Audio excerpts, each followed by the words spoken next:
Hello दोस्तों, आपका स्वागत है हमारे चैनल में। आज का जो टॉपिक है उसका नाम है किडनी और यूरिनरी ब्लैडर। इसमें हम पैथोलॉजी डील करेंगे। पैथोलॉजी डील करने के पहले थोड़ा इसका एनाटॉमी पढ़ लेते हैं ताकि आपको पैथोलॉजी समझने में इजी होगा। किडनी क्या होता है? किडनी एक ऐसा ऑर्गन होता है जो मेनली हमारे ब्लड से नाइट्रोजिनस प्रोडक्ट जो बहुत ज़्यादा टॉक्सिक होता है हमारे शरीर के लिए, उसके रिमूवल में हेल्प करता है। ठीक है। अगर इसके ब्लड वेसल की बात करें तो इसमें ब्लड वेसल कैसे एंट्री करेगा, तो सबसे पहले जो सबसे ऊपर होगा वो है वेन, उसके नीचे होगा आर्टरी और उसके नीचे पेल्विस। पेल्विस क्या होता है तो आपको पहले ही जब इसके एनाटॉमी डील कर रहे थे तो बताए थे। पेल्विस में मेनली जैसे कि ये क्या है, ये पिरामिड है। ठीक है। पिरामिड से माइनर कैलिक्स निकला, मेजर कैलिक्स निकला, और मेजर कैलिक्स जहाँ ओपन होता है उसको ही हम पेल्विस कहते हैं। पेल्विस का दूसरा नाम होता है बेसिन। ठीक है। ये मेनली क्यों हम पढ़ रहे हैं, क्योंकि ये सर्जिकल अप्रोच के लिए बहुत ही ज़्यादा ज़रूरी है। नाइट्रोजिनस बेस का इसमें एक्सक्रीशन होता है, एसिड बेस बैलेंस का मेंटेनेंस होता है, इरिथ्रोपोएटिन होता है किसके द्वारा, तो पेरीट्यूबुलर सेल के द्वारा। रेनिन सेक्रिएट होता है जेजी सेल के द्वारा। रेनिन क्या करता है तो ब्लड प्रेशर को रेगुलेट करने में हेल्प करता है। ये रेनिन का जो स्पेलिंग है ना, ये होता है डबल एन, जहाँ पे आ जाए वो मेनली मिल्क के डाइजेशन में हेल्प करता है, और ये बच्चों में पाया जाता है, बड़ों में नहीं पाया जाता है। ठीक है। उसके बाद इसमें क्या है ना कि ये मेनली फॉर्मेशन करता है active form of vitamin D का। ठीक है। इसमें अगर ग्लोमुलर डिसऑर्डर हो, ग्लोमुलर डिसऑर्डर कहने का क्या मतलब है, देखिए मान लीजिए कि ये क्या है, हमारा वुमेन्स कैप्सूल है। इसमें इस तरह से कैपिलरी बने हुए रहते हैं और इस तरह से निकला हुआ रहता है। ये हमारा क्या हो जाएगा, ये हमारा एफरेंट आल्टेरियोल है जो थोड़ा मोटा होता है। ठीक है। और जो इफरेंट आल्टेरियोल होता है ना, जहाँ से ब्लड जाते हैं, वो थोड़ा पतला होता है। क्यों ऐसा होता है, तो ये जब हम ब्लड वेसल्स ये बीपी के बारे में पढ़ रहे थे तो इसके बारे में डिस्कशन किए थे। इससे क्या होता है ना, जैसे कि मान लीजिए कि हमारे शरीर में बीपी लो है, उसको बढ़ाना होता है, तो ये जो इफरेंट आल्टेरियोल है इसको हम छोटा कर देते हैं, जिसके कारण क्या होता है, बीपी बढ़ जाता है। और इसी को जब बड़ा कर देंगे तो बीपी घट जाएगा, ऐसा कोई केस होता है। ठीक है। तो वैसोडाइलेशन मेनली अफरेंट आल्टेरियोल के कारण होता है, और वो किसके कारण होता है, प्रोस्टाग्लैंडिन्स के कारण होता है। और वैसोकंस्ट्रिक्शन इफरेंट आल्टेरियोल के कारण होता है, और वो किसके कारण होता है, तो एंजियोटेंसिन 2 के कारण होता है। तो ये तो मैंने डिस्कस कर दिया। ये जो डायमीटर ऑफ अफरेंट आल्टेरियोल है ये किसके कंट्रोल में होता है, पीजी प्रोस्टाग्लैंडिन्स के कंट्रोल में, और जो इफरेंट आल्टेरियोल है उसका एंजियोटेंसिन 2। अगर कोई पूछे ग्लोमुलर फिल्ट्रेशन रेट 1 मिनट में कितना होता है, तो 125 ml पर मिनट होता है। और कोई पूछे एक दिन में, तो 180 ml पर डे होता है। ml नहीं, लीटर पर डे होता है। ठीक है। तो ये ग्लोमुलर यूनिट में क्या क्या पाए जाते हैं, तो इसका फर्स्ट सेक्शन जो पढ़ाए थे ना उसमें पूरे बताए हैं। Endothelial layer, basement membrane, visceral epithelial cell, parietal epithelial cell और मेसेंजियल सेल प्रेजेंट होता है। और लेयर ऑफ जो ग्लोमुलर फिल्ट्रेशन बैरियर होता है वो कौन कौन सा होता है, इंडोथेलियल सेल ऑफ ब्लड या कैपिलरी कह सकते हैं, बेसमेंट मेम्ब्रेन, और विसलर इपिथेलियल सेल या पोडोसाइट ऑफ किडनी या नेफ्रॉन कह सकते हैं। फिल्ट्रेशन जो है वो क्या क्या पे डिपेंड करता है, साइज, चार्ज। साइज में क्या होता है ना, जैसे कि हमारा पोडोसाइट होता है वो निगेटिव चार्ज होता है, तब वो निगेटिव चार्ज को फिल्टर नहीं होने देता है इजीली, पॉजिटिव चार्ज को इजीली फिल्टर कर देता है, जैसे कि ग्लूकोज, अमीनो एसिड, सोडियम। अब क्या है, जो ये प्लाज्मा प्रोटीन है उनका क्या होता है, जैसे कि उनका साइज बहुत बड़ा होता है। ठीक है। तो जैसे कि 3 प्लाज्मा प्रोटीन होते हैं, एक होता है एल्बुमिन, दूसरा होता है ग्लोबुलिन, तीसरा होता है फाइब्रिनोजेन। तो एल्बुमिन का जो होता है ना वो साइज छोटा होता है, वो इजीली पास कर सकता है पोडोसाइट से, लेकिन फिर भी ये पास नहीं करता। ऐसा क्यों, क्योंकि इसमें चार्ज क्या होते हैं, निगेटिव होते हैं। ग्लोबुलिन क्यों नहीं पास करता है, इसका साइज भी बड़ा होता है और ये निगेटिव भी होता है। ठीक है। फाइब्रिनोजेन का भी साइज बड़ा होता है और ये निगेटिव चार्ज का होता है, इसलिए ये मेनली यूरिन में नहीं पाए जाते हैं। ठीक, अब एक आपको प्रोटीन के बारे में पढ़ना है जो क्रॉस करता है और मेनली हमारे यूरिन में पाया जाता है। ऐसा कौन सा प्रोटीन है? तो उसको कहा जाता है यूरोमोडुलिन। ये एक ऐसा प्रोटीन है जो हमारे यूरिन में पाया जाता है। इसका दूसरा नाम क्या है? Time horse fall protein. ये मेनली जोना पेलुसिडा जैसा दिखता है और ये ग्लाइकोप्रोटीन है जो मेनली किस जीन से इनकोडेड होता है? तो UMOD जीन से इनकोडेड होता है। ये मोस्ट अबंडेंट प्रोटीन है जो हमारे यूरिन में पाया जाता है। ठीक है, तो यहाँ तक समझ गए। चलिए अब इसके कुछ इंपॉर्टेंट डिफिनीशन की बात करते हैं। तो दो टर्म पढ़ने को मिलेगा, एक होता है एजोथेमिया और दूसरा होता है यूरेमिया। जब आपके ब्लड में क्या होगा, नाइट्रोजन, यूरिया नाइट्रोजन का लेवल ज़्यादा होगा या क्रिएटिन का लेवल ज़्यादा होगा, तो इसका क्या मतलब होता है कि ग्लोमेरुलर फिल्ट्रेशन रेट कम हो गया है। अब ये ऐसा होता क्यों है? तो या तो वो किडनी से पहले कोई प्रॉब्लम आया होगा, किडनी में प्रॉब्लम आया होगा, या किडनी के बाद कोई प्रॉब्लम आया होगा, क्योंकि किडनी का काम ही क्या है? इसके एक्सक्रीट करने का। एक्सक्रीट नहीं हो रहा है तो 3 कारण हो सकते हैं। किडनी के पहले का क्या कारण हो सकता है? इसको हम कहते हैं प्री रीनल कॉज। शायद परफ्यूजन कम हो गया हो, जैसे कि शॉक, हैमरेज और हार्ट फेलियर में देखा जाता है। दूसरा रीनल कॉज, इसमें किडनी के अंदर कोई प्रॉब्लम हो। तीसरा पोस्ट रीनल कॉज, किडनी के बाद कोई ऑब्स्ट्रक्शन आ गया हो यूरिन आउटफ्लो में, तो इसमें मेनली डायलिसिस की ज़रूरत नहीं होता है। यूरेमिया दूसरा टर्म है। इसमें एजोथेमिया तो होता ही है, उसके साथ साथ उसके साइन और सिम्टम भी दिखने लगते हैं। इसमें बायोकेमिकल चेंजेज होने लगते हैं और इसमें डायलिसिस की ज़रूरत होता है। ये सेकेंडरी होता है, सेकेंडरी भी हो सकता है due to presence of uremic gastroenteritis, peripheral neuropathy और यूरेमिक पेरिकार्डाइटिस। पेशेंट को इसमें डायलिसिस करना पड़ता है। ठीक है, सबसे पहला आता है cystic disease of the kidney. इसमें हम सबसे पहले जो पढ़ रहे हैं वो है पॉलीसिस्टिक किडनी डिजीज। ये 2 तरह का होता है, एक तो ये बच्चों में होता है और दूसरा ये एडल्ट में होता है। बच्चों में होगा तो ये क्या होगा? ऑटोजोमल रिसेसिव इनहेरिटेंट होगा। एडल्ट में होगा तो ऑटोजोमल डोमिनेंट। तो याद कैसे करेंगे? एडल्ट के स्पेलिंग में देखिए क्या लिखा हुआ है, एडल्ट AD, ए से क्या हो जाएगा? ऑटोजोमल हो जाएगा, डी से क्या हो जाएगा? डोमिनेंट हो जाएगा। तो ऑटोजोमल डोमिनेंट। ठीक है, उसके बाद चाइल्डहुड में क्या होता है? चाइल्ड तो बच्चे होते हैं तो रिसेसिव होते हैं और ये भी क्या हो जाएंगे? ऑटोजोमल हो जाएंगे। अब पता चलेगा कि कौन सा क्रोमोजोम पे होता है। तो पॉलीसिस्टिक डिजीज कितने अंक का है? POLYCYSTIC, polycystic KIDNE by kidney. Polycystic kidney में 16 शब्द आते हैं, इसलिए जो ये एडल्ट PKD है वो क्रोमोजोम नंबर 16 पे मेनली डिफेक्ट कॉज करता है। ठीक है, उसके बाद जो हमारा ये PKD1 होता है जिसमें म्यूटेशन होता है, तो इसके कारण पॉलीसिस्टीन प्रोटीन प्रोड्यूस होता है। कौन सा? पॉलीसिस्टीन प्रोटीन। ये जो अडल्ट PKD है ना, ये मेनली म्यूटेशन के कारण होता है। किसमें म्यूटेशन होता है? तो PKD1, PKD2 और PKD3 जीन में। PKD1 पहले ही बता दिए पॉलीसिस्टीन प्रोटीन से क्रिएट करता है।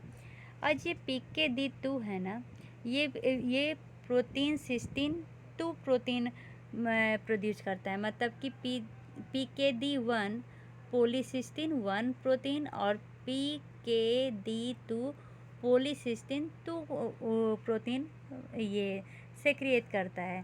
तो हम याद कैसे करेंगे? तो PKD1 है ना, तो पॉलीसिस्टिक 16 होता है, तो इसलिए क्रोमोजोम नंबर 16 पे होगा। और PKD2 तो इसको बड़े से याद रखिए, BAD बड़े 4 शब्द का है ना, तो इसमें क्रोमोजोम नंबर 4 पे होगा। ठीक है, जो पॉलीसिस्टीन 1 है ना, वो एक्सप्रेस होता है डिजिटल ट्यूब्यूल सेल पे और ये प्ले करता है सेल टू सेल और सेल टू मैट्रिक्स इंटरेक्शन में। और जो पॉलीसिस्टीन 2 है वो सभी सेल पे करता है। नेफ्रॉन के जितने भी सेल हैं सब पे करता है। और इसका काम क्या है, तो कैल्शियम चैनल वाला फंक्शन ये कंट्रोल करता है। बाकी जो जीन है ऊपर वो सारे सेल प्रोफरेशन में हेल्प करते हैं। और मतलब कि ये दोनों जीन में क्या होता है, म्यूटेशन हो जाने के कारण मेनली क्या होगा, तो सेल का प्रोफरेशन बढ़ जाएगा, सेक्रिएशन बढ़ जाएगा, जिसके कारण सिस्ट का फॉर्मेशन होगा। अब ये सिस्ट होता क्या है, तो सिस्ट एक कुछ नहीं, एक मेम्ब्रेन के अंदर पानी भरा होता है, उसी को हम सिस्ट कहते हैं। अगर इस सिस्ट का ये ग्रॉस पिक्चर देखें तो ये दोनों किडनी में देखने को मिलेगा। इसके कारण क्या होगा, किडनी बड़ा हो जाएगा। और ये इसमें बहुत सारे वेरिएबल लाइनिंग होते हैं सिस्ट के। ये एसिम्प्टोमेटिक रहता है जब तक कि बड़ा ना हो जाए। इसमें क्या होगा ना, मोस्ट कॉमन अगर कोई मैनिफेस्टेशन पूछे तो वो हो जाएगा प्लैंक पेन, हेमेटूरिया। हेमेटूरिया मतलब क्या होगा, यूरिन में ब्लड का आना, हाइपरटेंशन, प्रोटीनयूरिया। क्या क्या है, सबसे पहले तो प्लैंक पेन, फिर हेमेटूरिया, हाइपरटेंशन और प्रोटीन यूरिया। और इसके साथ साथ एक्स्ट्रा क्या क्या हो सकता है, तो रीनल स्टोन, उसके बाद यूरिनरी ट्रैक इन्फेक्शन, ये सब देखने को मिल सकता है। अब एक्स्ट्रा रीनल मैनिफेस्टेशन क्या होगा, अगर सिस्ट कोई अदर ऑर्गन में हो गया, जैसे कि लीवर जो होता है most common extra renal manifestation होता है। इसके अलावा पैनक्रियाज, स्प्लीन, ओवरी, ये सब भी हो सकता है। ठीक है, तो ये मोस्ट कॉमन कौन सा है एक्स्ट्रा रीनल मैनिफेस्टेशन में, तो वो हो जाएगा लीवर। ठीक है, उसके बाद ये जो सिस्ट है ना, वो ब्रेन में नहीं देखा जाता है। ठीक, कौन सा कहाँ नहीं देखा जाता है, तो ब्रेन में मेनली ये सिस्ट नहीं देखा जाता है। और लंग में भी ये रेयर केस में देखा जाता है। इसमें और कौन कौन से मैनिफेस्टेशन होंगे, तो आपको berry aneurysm, mitral valve prolapse, colonic diverticulosis देखने को मिलेगा। ये जो एडल्ट वाला है ना, वो मेनली 30 से 45 साल के बीच में होता है। मोस्ट कॉमन जो होता है वो प्लैंक पेन होता क्यों है, तो कोई स्टोन का फॉर्मेशन हो गया है, या सिस्ट में ब्लीडिंग आ गया है, या गेरोता फैसिया स्ट्रेस हो गया है। ये जो सिस्ट में ब्लीडिंग क्यों आता है, तो गेरोता फैसिया के स्ट्रेस हो जाने के कारण यूटीआई के इंसिडेंस बढ़ जाएंगे, जिसके कारण पाइलोनेफ्राइटिस का इंसिडेंस बढ़ जाएगा, स्टोन ज़्यादा हो जाएगा। जो पॉलीसिस्टिक किडनी होता है ना, उसमें यूरेट स्टोन देखने को मिलता है। बाकी जो होगा स्टोन, उसमें ज़्यादातर मोस्ट कॉमन ऑक्जेलेट स्टोन होता है। इसके कारण रीनल सेल कार्सिनोमा भी हो सकता है। बायलेटरल मल्टीसेंट्रिक होगा। जीएफआर रिड्यूस करेगा, जिसके कारण रेनिन कंसंट्रेशन बढ़ जाएगा, और जिसके कारण सोडियम का रिटेंशन होगा, जिसके कारण हाइपरटेंशन और डेली हेडेक देखने को मिलेगा। एक्स्ट्रा रीनल में क्या बताए थे, तो लीवर सिस्ट का फॉर्मेशन होता है, जो लाइन किया जाता होता है मेनली बिलियरी इंडोथेलियम, और ये most common extra renal manifestation है। Pancreas cyst, spleen cyst, mainly ये जो होते हैं ना, ये एसिम्प्टोमेटिक होते हैं। अब आ गया बेरी एन्यूरिज्म कहाँ होता है, सब एरेक्नोइड में बार्निंग लीक के इसमें जो बार बार लीकेज होता है, उसके कारण क्या होगा, तो जो लाइफ में कभी नहीं देखा होगा वैसा हेडेक, जिसको कहते हैं एक्सक्रूसिएटिंग हेडेक देखने को मिलेगा। आर्टेरियल दोलिको एक्टेसिया होगा इसमें, मतलब कि जो वेस्कुलर सप्लाई होता है ब्रेन में, उसका मेल फॉर्मेशन होगा। ठीक है, और इसके कारण स्ट्रोक होता है। सीवीएस माइट्रियल वाल्व प्रोलैप्स और ट्राइकैप्सिड रिगर्गिटेशन देखने को मिलेगा। माइट्रियल वाल्व प्रोलैप्स में मिड सिस्टोलिक लीक और ट्राइकैप्सिड रिगर्गिटेशन में पैन सिस्टोलिक मर्मर देखने को मिलता है। जीआईटी क्लोनिक डायवर्टिकुलोसिस, इसके ये मेनली प्रेजेंट करता है as a constipation. Most common cause of death क्या होता है इसमें, तो हाइपरटेंशन रिलेटेड कॉम्प्लिकेशंस, जिसमें लेफ्ट वेंट्रिकुलर हाइपरट्रोफी प्रेजेंट होता है।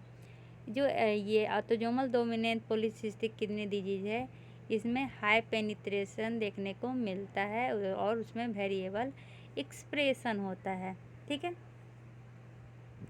तो अगर ये क्लिनिकल फीचर्स और कॉम्प्लिकेशंस ये सब को मिला के कहें तो 11B इसमें देखने को मिलता है। 11B कहने का क्या मतलब है? पहला बी का मतलब है इसके साइंस, ब्लड, यूरिन में ब्लड आएगा, बायलेटरल पेन, दोनों में पेन होंगे, ब्लड प्रेशर अप होगा, बिगर किडनी होगी, कॉम्प्लिकेशंस में berry aneurysm, biliary cyst, bicuspid भल्व, ठीक है। एसिलरेशन में बॉय में ज़्यादा देखने को मिलता है, ब्लैक में ज़्यादा होता है और ब्लड प्रेशर इसमें हाई होता है, ठीक है। अब जब इसका क्या करेंगे, इसका मेनली जब वर्कअप करेंगे, मतलब कि क्या से इसको देख सकते हैं, तो CT स्कैन मेनली एब्डोमेन का करवाएंगे या अल्ट्रासाउंड करवाएंगे, T2 वेटेड इमेजिंग करवाएंगे, MRI, कॉन्ट्रास्ट स्टडी करेंगे, ठीक है। उसके बाद ड्रग ऑफ चॉइस क्या होगा इसका, तो इसका ड्रग ऑफ चॉइस होगा कॉन्ट्रास्ट इंड्यूस्ड नेफ्रोपैथी का इन एसिटाइलसिस्टीन, जो और उसके साथ IV फ्लूइड भी डाला जाएगा। अब क्वेश्चन आता है कितने सिस्ट प्रेजेंट होते हैं पर किडनी में, ठीक है, पॉलीसिस्टिक में। तो 2 सिस्ट पर किडनी से ज़्यादा होता है। एज मेनली 30 से 50 होना चाहिए, और अगर 4 सिस्ट पर किडनी से ज़्यादा है तो एज मेनली 7 साल के बाद होता है, 60, ठीक है।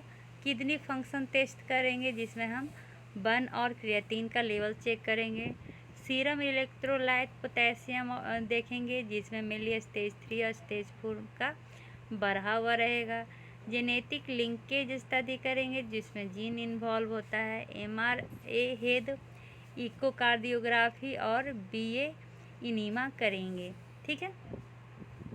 इतने टेस्ट मेनली किया जाता है। ट्रीटमेंट में हम क्या करेंगे, तो इसका ट्रीटमेंट में पहले हम हाइपरटेंशन को कंट्रोल करते हैं ACE इनहिबिटर या ARB से, ठीक है। टारगेट BP क्या रहता है, तो 140/90 mmHg हो सके, ठीक है। टारगेट BP 130/80 mmHg किस में होता है, तो क्रोनिक किडनी डिजीज में होता है, तो ये टारगेट BP याद रखिएगा। लिपिड सोल्यूबल एंटीबायोटिक देंगे जैसे कि कोई ट्राइमाजोल, क्यूनोलॉल, कल्सर सेंसिटिव देखेंगे, एनाल्जेसिया देंगे जिससे कि पेन सही हो सके। पेन क्यों होता है, तो क्रोनिक डायवर्टिकुलेरिस के कारण होता है, प्लैंक पेन के कारण होता है, ठीक है। तो एब्यूज ऑफ नारकोटिक के कारण भी होता है। गाबापेक्टिन और प्रेगावालिन का इसमें कोई भी रोल नहीं है। ट्रांसक्यूटेनियस इलेक्ट्रिकल नर्व पेसिंग भी कर सकते हैं। किडनी ट्रांसप्लांट अगर स्टेज 4 में पहुंच गया तो, और डोनर ये हेमोलाइसिस नहीं करवाएगा तो, या पेरिटोनियल डायलिसिस प्रीफर नहीं किया गया है तो प्री ट्रांसप्लांट नेफ्रोक्टोमी कर सकते हैं। सिरोलीमस MTOR इनहिबिटर दे सकते हैं जो सिस्ट के प्रोग्रेशन को रोके। तौलभाप्तन दे सकते हैं जो V2 एंटागोनिस्ट है, या ऑक्ट्रियोटाइड लॉन्ग एक्टिंग देंगे जो मेनली रीनल फंक्शन को डिक्लाइन, जो रीनल फंक्शन का डिक्लिनेशन होता है उसको स्लो कर देगा। कॉमन कॉज ऑफ डेथ क्या होता है, तो हाइपरटेंशन रिलेटेड कॉम्प्लिकेशंस। कॉन्स्टिपेशन के कॉज क्या होते हैं, तो क्रोनिक डायवर्टिकुलेरिस जो मेनली आइडेंटिफाई होता है BA इनीमा में। बेरी एन्यूरिज्म का आइडेंटिफिकेशन MR एंजियोग्राफी में होता है, MRA। माइट्रियल भर प्रोलैप्स का ये आइडेंटिफिकेशन होता है वो इकोकार्डियोग्राफी में होता है, ठीक है। यहाँ तक समझने में कोई भी प्रॉब्लम नहीं है। अब आते हैं चाइल्डहुड वाला में। तो चाइल्डहुड में होता क्या है, इसमें मेनली ऑटोसोमल रिसेसिव इनहेरिटेंट होते हैं। चाइल्डहुड PKD में ऑटोसोमल रिसेसिव इनहेरिटेंट होते हैं, ठीक है। इसमें मेनली PKHD1 जीन जो लोकेटेड होता है क्रोमोजोम नंबर 6 पे, तो याद रख सकते हैं कैसे क्रोमोजोम का नंबर, तो बच्चा BACCHA, नहीं तो किड KIDD क्रोमोजोम नंबर 6 पे प्रेजेंट होता है। इसमें क्या होता है, तो PKHD1 का म्यूटेशन होता है जो मेनली प्रोड्यूस करता है फाइब्रोसिस्टिन।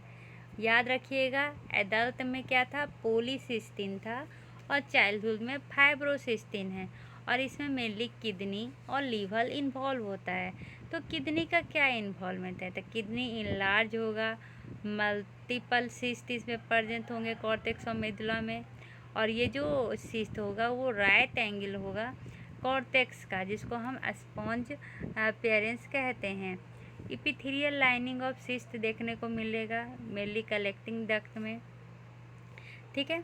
लीवर इन्वॉल्वमेंट पे सिस्ट प्रेजेंट होगा। कंजेनाइटल हेपेटिक फाइब्रोसिस होंगे जिसमें स्प्लेनोमेगाली देखने को मिलेगा। ये सेकेंडरी होता है पोर्टर हाइपरटेंशन का और इसका बैड प्रोग्नोसिस है। पोर्टर सीक्वेंस देखने को मिलेगा, मतलब कि ओलिगोहाइड्रोएम्यून देखने को मिलेंगे जिसमें पल्मोनरी हाइपोप्लेसिया और फेशियल एब्नॉर्मलिटीज देखने को मिलेगा। ये भी बाइलेटरल किडनी लार्ज होता है, इसमें स्मॉल सिस्ट होते हैं कॉर्टेक्स और मेदुला में। अब चलिए थोड़ा डिफरेंस देख लेते हैं। जो पीकेडी एडल्ट है उसको ऑटोसोमल डोमिनेंट पीकेडी कहा जाता है।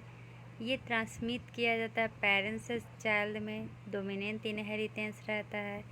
इन अदर वर्ड हम कह सकते हैं सिर्फ वन कॉपी जो होता है एबनॉर्मल होता है, जिसके कारण डिजीज होते हैं।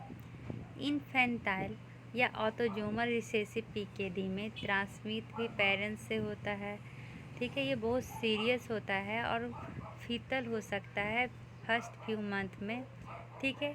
ये एक्सट्रीमली रेयर देखा जाता है। क्या देखा जाता है? रेयर देखा जाता है। अगर कोई पूछे कि एडल्ट और चाइल्डहुड में ज़्यादा कॉमन कौन होता है, तो मोस्ट कॉमन होता है एडल्ट वाला, लेकिन ज़्यादा सीवियर होता है चाइल्ड वाला। एडल्ट वाला मेनली 30 साल के बाद होता है। उसके बाद एडल्ट वाला जो है बाद में in the stage renal disorder में जाएगा, लेकिन इन्फेंट वाला सीधे फेलवर हो जाएगा रीनल का, ठीक है। एडी पीकेडी के कारण, एडल्ट वाला के कारण सेरिब्रल एन्यूरिज्म देखने को मिलेंगे और ये चाइल्डहुड में लीवर फाइब्रोसिस और उसका डेथ देखने को मिलेगा। चाइल्डहुड में ट्रीटमेंट में क्या करते हैं ना कि हम इसका सर्जरी करते हैं। सर्जरी में जो सिस्ट होता है उसको श्रिंक करने का प्रयास किया जाता है, पेन मेडिकेशन दिया जाता है।